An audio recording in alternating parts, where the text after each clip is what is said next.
O uunahan na kita. Kung sensitive ka, mag next video ka na agad. Pero ipapakita ko muna sa inyo dito kung gaano ka-stable tong icing nga na ginagamit ko. Kung lagi ka nanonood ng mga videos ko, alam na alam mo kung anong whipped cream ang ginagamit natin. Syempre, ECC pa din niya ng Achievers Food and Bakery Ingredients. Mahigit 1 year na nga tayong user ng ACC. At totoo nga ang chismis na sa ACC hindi ka magsisisi. Kasi ba naman sa loob ng isang taon at mahigit naming magkasama never akong pinahiya ng icing na to. Kaya simula nung unang beses na nagamit ko siya, hindi na talaga ako naghanap ng iba.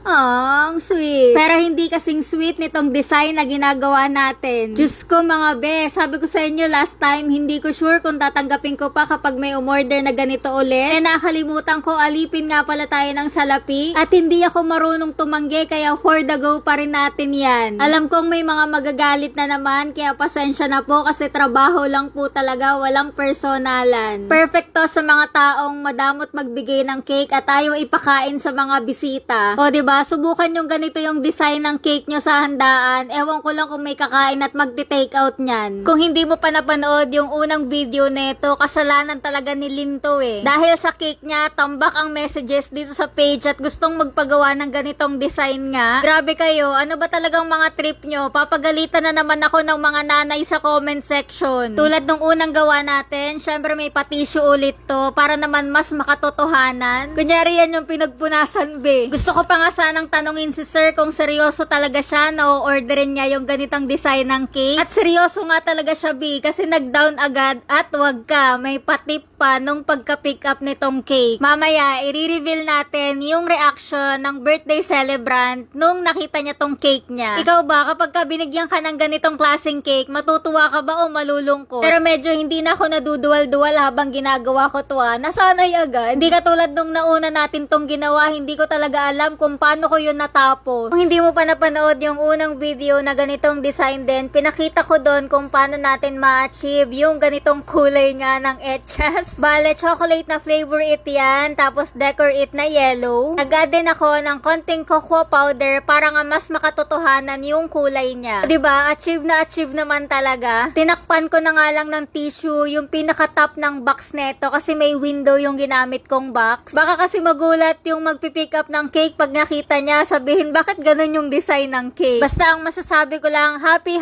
birthday Sir Ben. To you. Happy birthday to you.